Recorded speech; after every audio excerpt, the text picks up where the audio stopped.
Hello everybody and welcome to another Beyond All Reason video. It is that time again for another 1v1 and today we have a map of Feast of Hades. It's been a while since we've seen this one. A lovely looking map, and today our contestants are C3B0 and Fisher, which is down here. Fisher played against quite a lot of the big names of late, and it's good to see them now versing C3B0, who's played quite a lot. Fisher actually managing to overtake C3B0 in the OS here with an OS of 48 as opposed to C3B0's 45.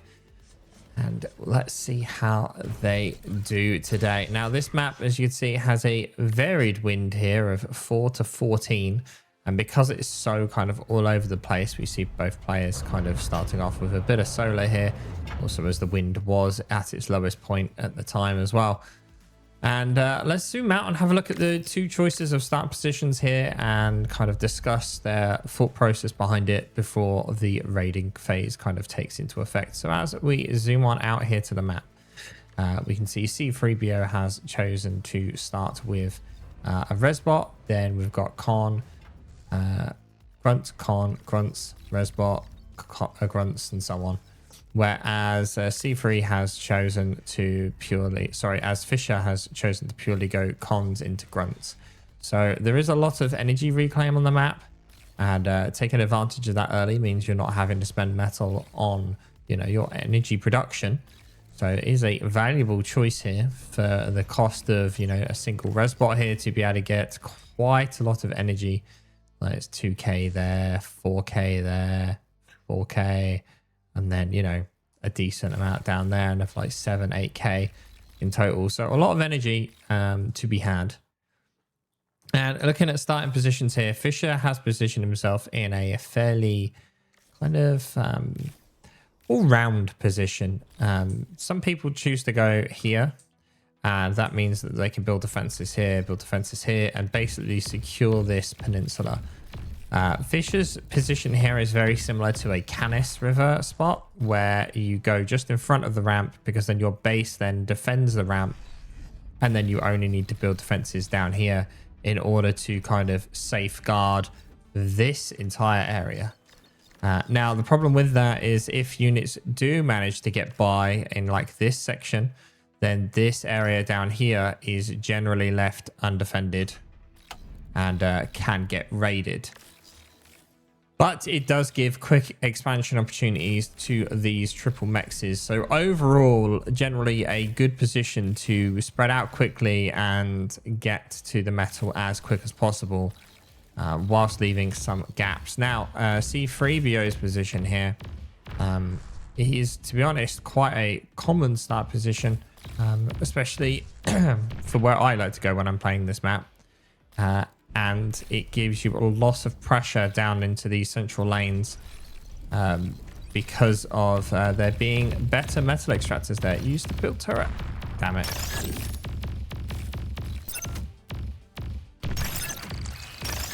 And yeah, it gives you a lot of pressure into those central lanes. He does again, metal extractor. Very good micro here from C3. He's trying to hold in, delays that con turret build.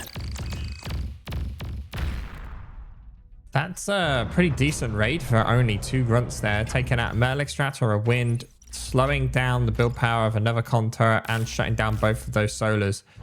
Very, very good value. As we were saying though, it gives you access quicker to these central metal points, which do have more value. Not a lot of difference really to write home about, but it's enough. However, it does mean securing this side over here is extremely difficult, as we see yet another grunt has managed to make it by, and it takes a little while before you can get up there to block that off. And also, as we just saw, leaves a big open gap here where you need to be careful of. So it's interesting. We'll see how both players' choices here pan out. In theory, C3 should be able to get further down into the corners quicker and make a bit of an impact. But Grunt v Grunt, ooh, C3 manages to come out on top there. That Grunt only has like 6 health. if it even gets tickled by those comms, it is dead.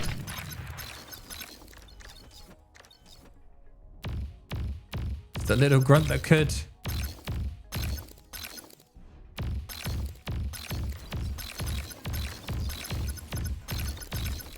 Oh, it's so close. Ah, 12%. Almost did it. It almost did it. C3's commander here, able to get this metal down, and we'll build that LLT. Might need to build more than one LLT to kind of hold this side, but doesn't really want to overinvest too much. Good engagement here from C3, having quite a lot of grunts. We see 13 there to 3. It's a bit dangerous from Fisher's perspective here. He doesn't quite have enough units, but that's because here they all come as another 11 march their way down. And it kind of looks like Fisher may be at advantage here. Tries to sneak a few grunts past, but they're not going to make it by. He does move his entire army down there, Fisher, which opens up this force to go straight into the top. Now, these guys will not be getting out of here now as they go all in on this LLT. They do get 3 metal points. They do also get the constructor, and then they try and run away, but that isn't going to happen as there's already a bunch of guys up here that could quite easily turn around. And also they're trying to run away from incisors, which just isn't going to happen as C3 does not continue to micro those. But potential dangerous position here though, as C3 has basically thrown away his entire army and to do this attack. Yes, he managed to kill 3 metal extractors, but at the loss of an entire army. You see 9 grunts making their way forward with another 10 raider units in the rear making their way towards this con down here. Armed metal extractors being built all along this expansion will kind of make it so that a single grunt can't really pick anything out.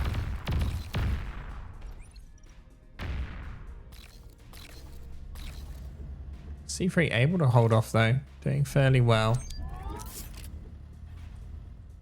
Tempting to build a twin guard, but that twin guard is not going to get built in time if these units continue moving forward. C3 really struggling for energy right now.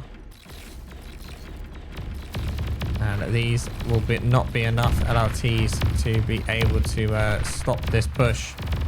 So that's one lost constructor as well. There is a resbot already out though, so it could go and resurrect this, but we'll see. Move over to vehicles as well from C3 with the bot lab there as well. Kind of needs it for the resbots. Now these vehicles are not going to be able to path up this cliff, so they're going to have to go around into the line of reinforcements, and this army will get mopped up. But at the same time, there is another army making its way around that same gap that C3BO had earlier on in the match. Able to pick up... Oh no, not able to pick up. Very close to picking up there to resbots, but not enough. Fisher decides to actually fall back with his force here. Interesting.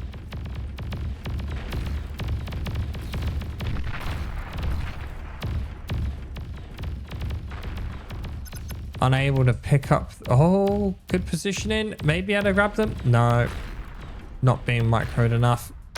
C3 put in a very good position there to block the line of fire from the exploiter, but unfortunately was not able to micro them enough to deal with it.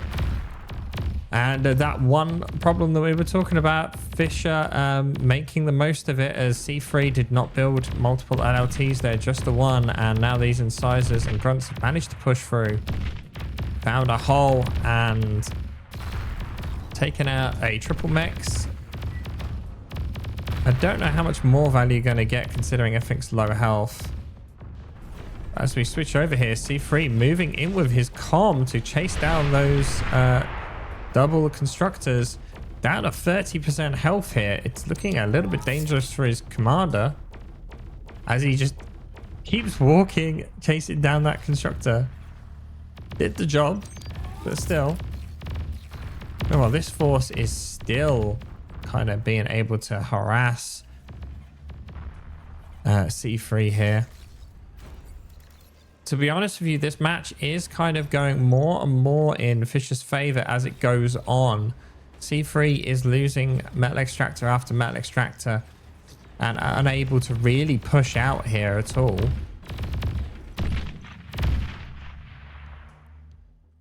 Now, this is leaving quite a lot of metal in his base. As we zoom out, there's almost a K there. And all these units at the top are getting resurrected. So if he can hold on, tides will turn. But still, just look at the sheer quantity of incisors here. We've got 15 to 8. Now, pounders are coming out, which will help that. But still, it's a bit of a risky positioning here. A 1 pounder versus that many incisors. Pounders are great and all, but not quite enough. And being able to pick up a construction unit here. Oh, they're changing their focus. A little bit of a mistake. Probably would have wanted to kill that guy off. 7% health, does manage to survive, which is a bit of a mistake. Oh, but at the same time, another push through. Some great raids here by Fisher. Able to just find hole after hole, continuing to just make the most of every mistake that C3 is doing. And this is just meaning that C3 is unable to push out at all. Now, as long as these raids get some form of value, though, because otherwise you are just donating metal. 2 metal extractors destroyed. And this force does get surrounded and should be taken out with relative ease here, but they will still take a lot of C3's units with them. Will they get an extra metal extractor though? It does. Oh, about to say it does look like they would, but actually, yes, does take out an extra metal extractor, and then we'll get cleaned up by this. This is a danger though, as Fisher's comm here extremely far forward on his own. There are some units nearby now, but still a bit of an interesting position. Both players, so surprisingly, even though C3 was closer to this section down here, he's ended up taking the top right hand corner. And just look at this double factory pumping out incisors here like nobody's business. He's going to need more pounders if he wants to try and contest with pounders here.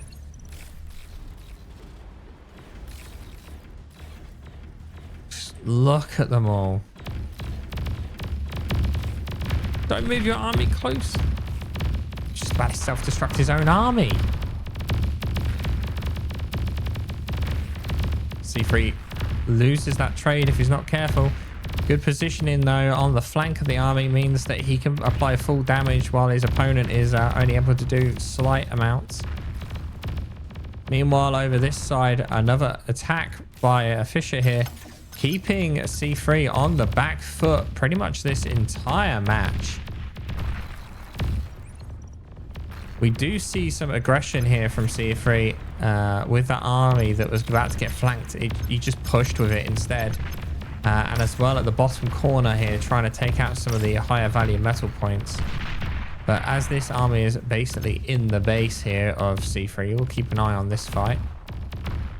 C3's comm also in a dangerous position, but the units are not going towards them. Quickly switch over to these guys that are still left in the base here. Surprisingly, still going. They are now being eaten, so they do get some decent damage there before they die.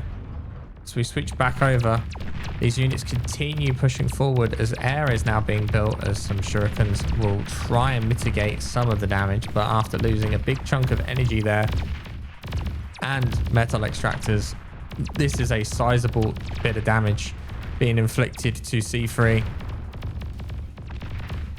Pounder again unable to really stop this force of 14 incisors just pushing through. These guys shouldn't be able to go too far now, as there's already like 15 here and another here, so They'll kind of put a stop to this, but still a lot of problems. Meanwhile, you see the units that did push at the bottom do manage to also take out a sizable chunk of Fisher's metal income. You see 3, 4, 5, 6 metal extractors lost by Fisher, and one of those being high value ones in a good raid there. Not only that, but we see an additional 4 here that were taken out as well. So realistically, if C3 can keep this attrition up, he's doing well. Resbots as well, also on this reclaim field here of 3.5k of metal, and rather than reclaiming it, actually resurrecting it all. Now I'm surprised that this army that was here has managed to get by. Lack of radar here may be the problem, as C3 does not have a radar in his base whatsoever, and that is allowing these units to just move around wherever they want. And that's another triple metal point taken out, leaving C3 with very low metal a second. We look at it here, we're literally seeing almost 100% difference when it comes to metal a second here. Dangerous metal difference to be keeping on top of for this long. Now, raids happening here and there by C3 trying to do some damage, but it's not looking good. Not looking good at all. He definitely needs to, firstly, get a radar in your own base so you can see where stuff is. Look at this coverage. This radar here is okay. There's nothing over this side whatsoever.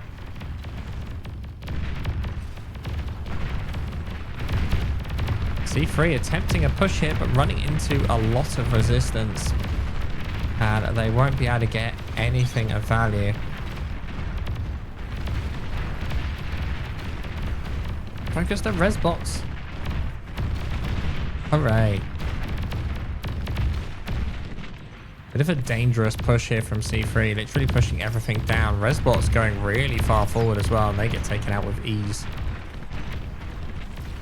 He's just trying to apply pressure to keep Fisher on the back foot, and it's somewhat working.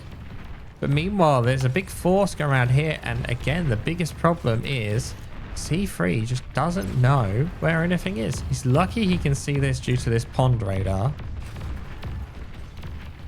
But realistically, he's doesn't really know where anything is until it hits his metal extractors. Oh, C3, please keep these units moving. No, such an army. Such waste.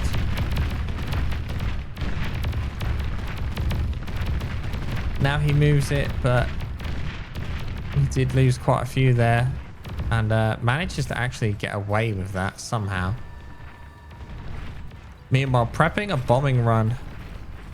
It might be difficult to get too much value here, as these windmills are very well spaced. Meaning they're not going to chain very easy. Although this build power is in a very strong line to be bombed. Not only that, with these energy storages here, at least these 3 are like right in a perfect place to be bombed.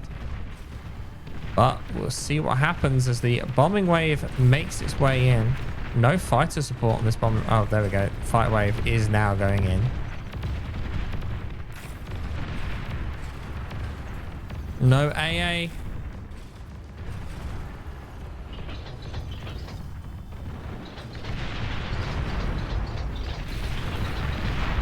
Going for the solars.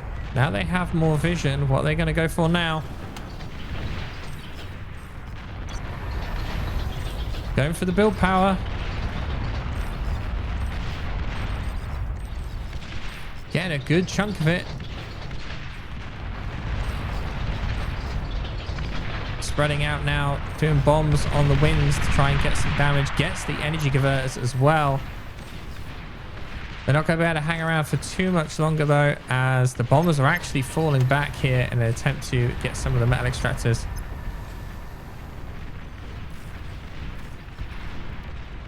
Taking so much AA damage though. Oh, interesting. Moves in the bomber here to attempt to get the LLTs. Does not manage to succeed at all. Dangerous though, very dangerous. And this is even more dangerous as a huge army of Fishers here.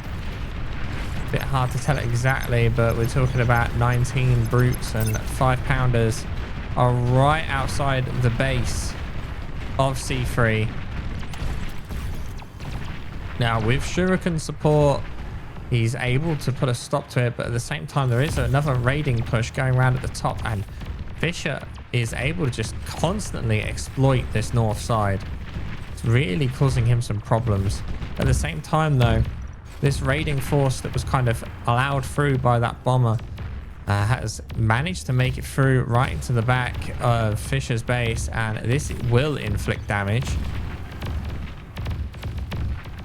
The build turrets were rebuilt very quickly, but there's going to be some big energy damage here as all the units are spread out, trying to just hit as many of these windmills as possible. Now, of course, they're not chaining, so don't really have to worry too much about losing a very large quantity of them due to chaining, but still enough damage here that's going to cause Fisher some problems. He's already sat on quite a lot of metal here, as these build turrets are currently actually not working as well as they're trying to reclaim everything.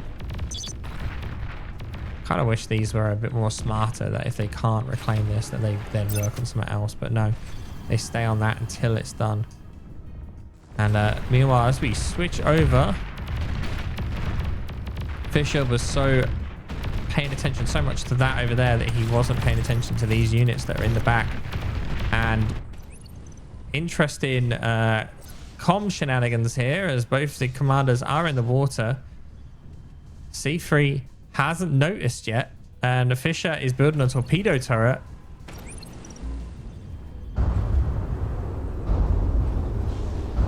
He's noticed now, but the commander's already lost a decent chunk of health. Fisher is chasing him down. C3's calmed down to 50% health.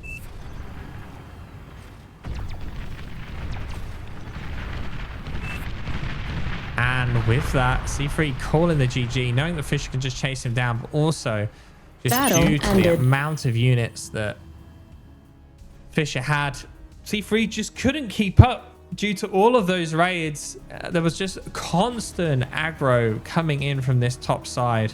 We said from that start position choice, it's difficult to defend this top bit because it's quite far away from the factory. You need to be able to like hold the enemy over here, and that wasn't happening. And Fisher may be able to make the most of it. Well done. Thank you all for watching. I hope you enjoyed this 1v1. Don't forget to do all that YouTube malarkey, and I'll see you all next time.